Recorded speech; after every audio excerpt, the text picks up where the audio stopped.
So that happened.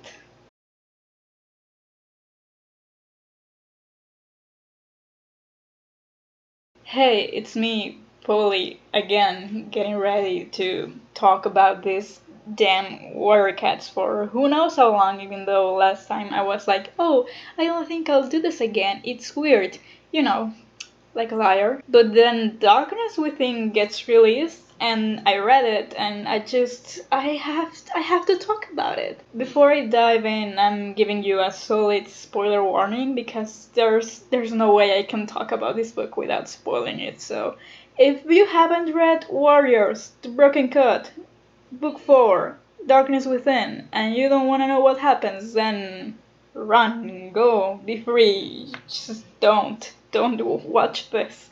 Okay, with that said, I'm just gonna point out the obvious. To no one's surprise, I was right. We were all right. Ashfur decided to come down from cat heaven and possess his ex's husband's corpse to get some loving with his ex, who totally hates him because he threatened to kill her dad and burn her children alive because she didn't love him back. I hate this. Not like I hate this as it's bad writing or whatever. This arc is actually really good. It's just the implications are so disgusting and disturbing, and I don't enjoy it. So yeah, it's Ashfur. It's Ashfur.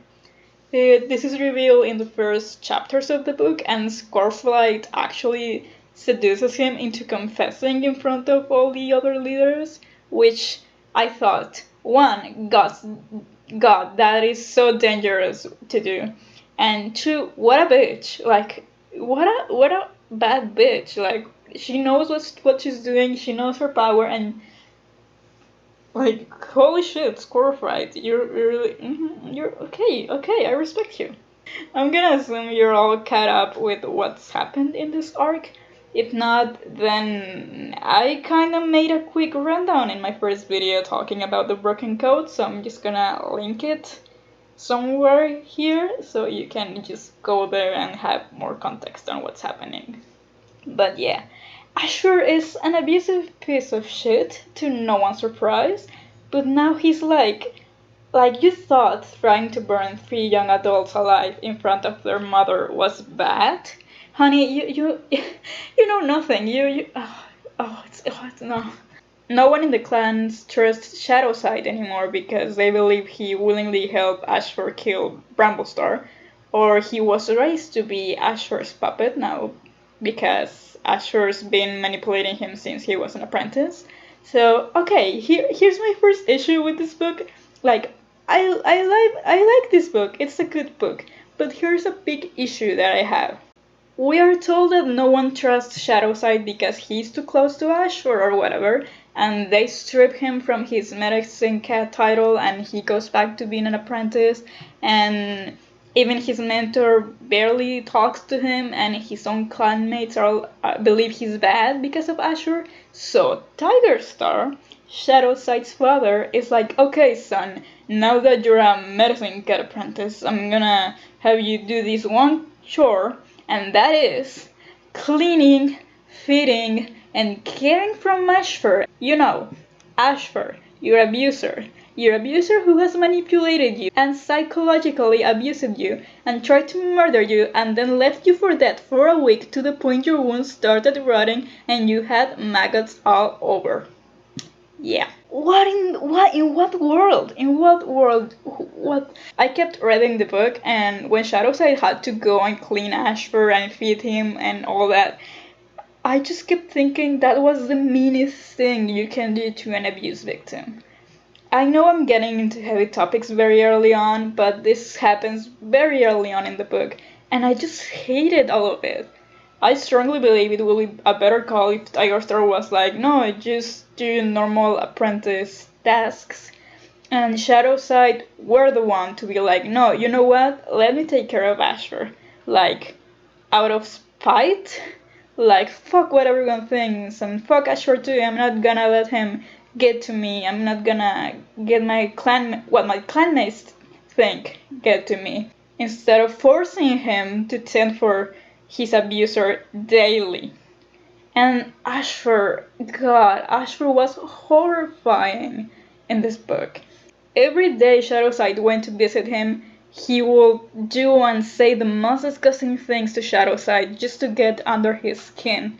He will tell him, "Oh, you're back? I missed you. I thought you didn't want to see me anymore," which is a form of psychological abuse, mind you. Having in mind he left him for dead in a ravine for a week and manipulated him into killing a leader. Then he will just go and mock Shadowsight and blame him from Bramblestar's death and rub it in that ShadowClan doesn't trust him and okay, I'm gonna calm down. Let's state some things here, okay? Ashfur is an abuser, and this is what he does. He appears friendly and gains the trust of his victim, makes his victim do what he wants, then when the victim does what he wants, and turns out what he wanted was a bad thing that had consequences for others, Ashfur blames that on the victim, gaslights them, basically. He then acts sweet again and friendly and rubs in something his victim is upset about just to make them more upset, and then he's like, "But you're special to me." Bro, I'm sorry, he's Kylo Ren. You have no place in this story. You come from nothing. You're nothing.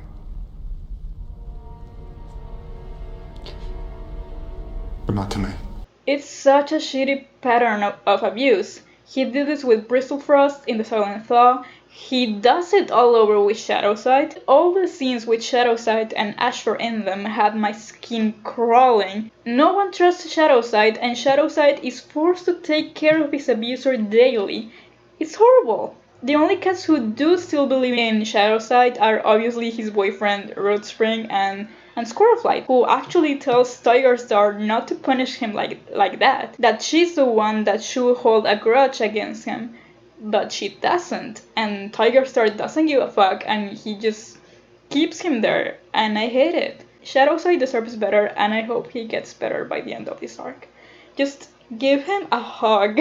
Anyway, so at this point, everyone wants to kill Ashfur no matter if they killed Bramblestar in the process too, and Ashfur is very against that because even though Bramblestar is shitty, that is her shitty husband. So Squirrelflight tells Leafstar to, set a patrol thing to go look for the sisters. If you don't know who the sisters are, don't worry, I didn't know either because they were introduced in Squirrelflight's Hope, which is a book I haven't read. But basically, they are this group of she-cats who are witches. They're witches. Everything they do are things witches do. They do rituals, they summon spirits, they worship the earth. They're witches, okay? And Rootspring is a descendant from them. And Squirrelflight is good friends with them too. So Rootspring, his sister Needleclaw, Bristlefrost, and Spotfur go in this mission that lasted around 2 days to go look for the sisters and bring them to the clans to summon Bramblestar's spirit and see if he hasn't vanished from the face of the earth. I want to talk about Rootspring and Bristlefrost and the romance and the very, very funny implication that they fucked on the first night on their mission to find the sisters. It's the best scene ever. I love it. I'm not gonna make you all forget it. It's just appreciate this interaction. We all know the romance with Bristlefrost and Rootspring was rushed as fuck in the last book because Bristlefrost all of a sudden developed feelings for Rootspring and people hated it, and you're allowed to hate it. It was rushed, there's no doubt in there. However, I love them. Sure, it's another forbidden relationship and Bristlefrost is probably gonna get pregnant and there's gonna be some drama again. We know this formula. But I love them because they actually talk about how are they gonna deal with the relationship and if there's gonna be any set romantic relationship between them at all. Seriously. I'm Mexican, if you haven't noticed. I'm gonna have to record this tomorrow, right? God damn it. Tomorrow. I love them because they actually talk about how they're gonna deal with the relationship and if there's gonna be any set romantic relationship between them at all. They communicate so well and, talk before acting out on impulse. I'm looking at you, Philip and Twig Branch. Roadspring asks if Bristlefrost will be willing to join SkyClan to be with him, and when she says no, Rootspring fully respects her decision and admires her for it. He then wonders if he could move to ThunderClan to be with her. He realizes he can't do that either, and Bristlefrost fully respects his decision. It's good. It's wholesome. Please give me more healthy communications between this warrior cats couple. Jesus Christ. Like they respect each other so well and they talk about how are they gonna go from there and when they realize, hey, I don't wanna move to your clan and you don't wanna move to my clan either and that's okay. And that's such a healthy communication. I love them. I'm sorry, I'm gonna stop. They find the sisters who are all basically aunts or just very closely related to both Rootspring and Needleclaw. And Rootspring is the only one who inherited their witchy power, so they teach him more of this. And he's a witch. Which is cool, I'd say. They tell them the deal, and this sister called Sunrise, who is Rootspring's aunt, is like, actually, I believe the clans are better if Bramblestar stays dead and a new leader comes. And when everyone is like, why? She just says, because he's a dick. And at this point, I was like, yes, thank you, validation. A cat with a brain. I've only known Sunrise for like 2 chapters at this point, but I love her. Just I respect her. She knows what's up. Please let Bramblestar stay there. We need Squirrelstar. I need Squirrelflight to become a Squirrelstar. She's already the leader of ThunderClan. Just she doesn't have her 9 lives yet. Just give them that. Just give them that and let's just please. Rootspring and Co. get the sisters to SkyClan, and Squirrelflight and Bristlefrost are there. And Rootspring and the sisters perform this summoning ritual, and turns out there are thousands of trapped spirits, including obviously clan cats who have died throughout this arc and haven't been able to reach StarClan. And they're just storming around them and screaming and just in obvious or horrific pain. And there's a description of just cats bending over, bones breaking because they are moving so violently, their eyes black, mouth open and screaming. It's just horrifying.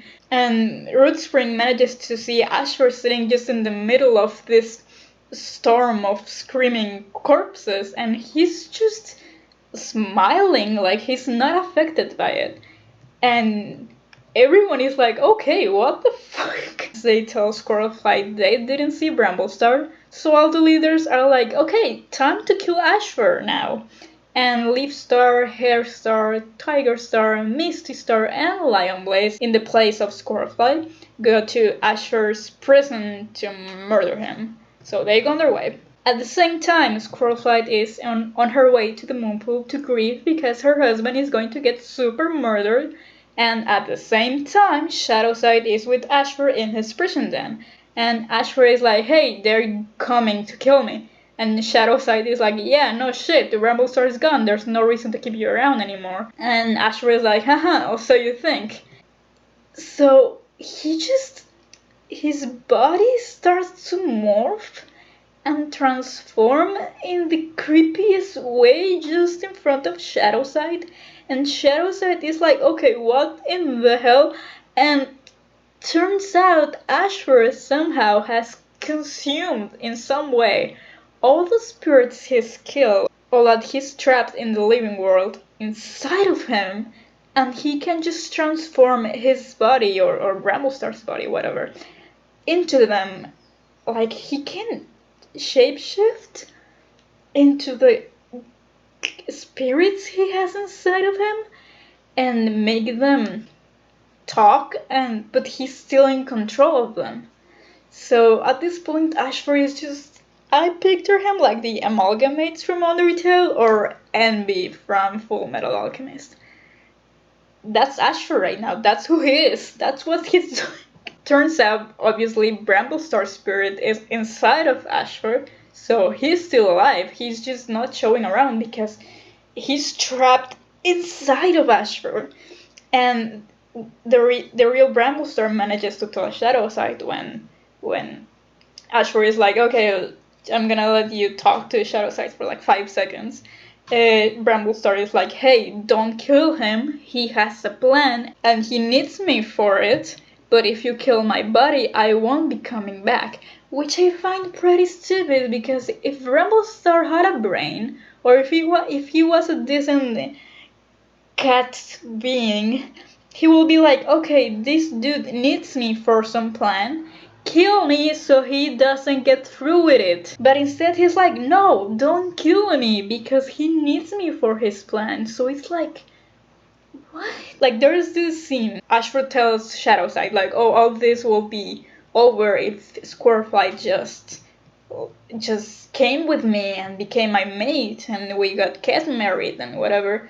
And Shadowsight is like, if I tell Squirrelflight this, she's gonna go through with it. Like she will give up her entire individuality and herself to this monster just for the sake of everyone. And like if Shadowsight knows Squirrelflight will be willing to sacrifice herself for the greater good, but Bramblestar is like, no, don't kill me because he needs me. It's like Bramblestar is just, he's horrible. We know this. Anyway, by the time the 4 leaders and Lionblaze get there, Shadowsight sets Ashfur free because Bramblestar's spirit is still hanging inside his body. And it's implied Lionblaze is gonna be the living shit out of Shadowsight. Please just let him be. Just leave him alone. Rootspring goes after Squirrelflight to the Moonpool and finds Ashfur just harassing Squirrelflight into loving him, and Squirrelflight is obviously like, you killed my husband, fuck you. So Ashfur proceeds to beat the shit out of Squirrelflight. Rootspring jumps in to help her, but he gets very badly injured too. And in the end, Ashfur knocks Squirrelflight out and drags her with him into the depths of the Moonpool. And when Rootspring tries to follow them, he realizes the pool is empty and that, quote-unquote, Ashfur dragged her to a place only the dead can follow. And considering the next book is called The Place of No Stars, then we can guess where she is at now. So I guess the main question here right now is, how in the fuck is Ashfur this powerful now? And I present you this little theory. When clan cats die and go to StarClan, they become like deities of sorts. They're not just ghosts. They have powers of some kind. They can give out prophecies, and yeah, they're pretty much just tiny cat gods because there's no like they are not angels. There's no like a bigger cat in StarClan who's like ruling them around. So, yeah. In the beginning of the book, Rootspring thinks of Ashfur as a cat with the power of the stars in his paws, which is different from the power of 3. The 3 were so special because they were living cats with the power of the stars in their paws. Now we have a StarClan cat with the power of the stars, turned evil, and he's just using his power just to do all of this. I'm obviously theorizing here. I don't know what's gonna be in the end, but that's what it looks like to me. It's like Ashfur and all the StarClan cats have some power, like a deity power in some form. And yeah, this is new because obviously we haven't seen a StarClan cat being a villain before. And yeah, this is actually it's stated by Jay Feather in one of the books in this arc. Like he's like, maybe no cat has tried this before. That's why we don't know what the fuck. Like, no one has tried this before. So yeah, fucked up shit. Squirrelflight got dragged to hell. Ashfur eats ghosts and can transform into them, and apparently that causes said ghosts to be in extreme pain and distress. Ruth Spring is now a fully trained witch. Burst of Frost is struggling, but I love her so much and I hope she's okay. Misty Star is still a bitch. And Shadowsight deserves the universe. Please help him. That's my opinion on this book and the things I wanted to talk about. And is it a good book? It's okay. It does go a lot in circles whether they should kill Bramblestar or not, when obviously everybody wants to, but Squirrelflight doesn't, and honestly, I love Squirrelflight, so I'll give her that. I do love this new lore we get with the sisters and Ashfur, and the writing is horrifying, but in a good way. Like, it's so good, and I just hope Holyleaf is just sharpening her claws up there in Starkland and is getting ready to commit homicide again, because, girl, it's your time. Go. Imagine if Holyleaf's spirit and Squirrelflight team up to kill Ashfur. Oh yeah, in this book there's also the scene where Lion Blaze beats the shit out of Ashfur, which is a scene I love. It was so cathartic. It was really good. It's still very, very dark. I know it's a book about cats, but it's very disturbing, and the Ashfur abusive behavior thing is definitely unsettling and borderline triggering. I don't know, it kind of triggered me myself a bit, but that's personal. I'm not making the audience responsible for what triggers me or not. It's abusive behavior displayed, and you see it in the perspective of the victim, so it's very unsettling and very sad. So I just hope Shadowsight is okay. That's what I have to say, and I'm gonna post a map about this book in the future, because that's something I need to do, or I will die. I have so many ideas, and oh my god, the Ashfur content that is gonna be out there. Oh my god, okay, brace yourselves, there's gonna be a lot. I hope you liked this video, and yeah, let me know your thoughts below on my thoughts or the book, or if you wanna just talk about cats, or if you have any theory, just write it and I will read it. And yeah, I do read all your comments, I just don't reply to them because I am socially anxious, but I do read your stuff. So yeah, let me know.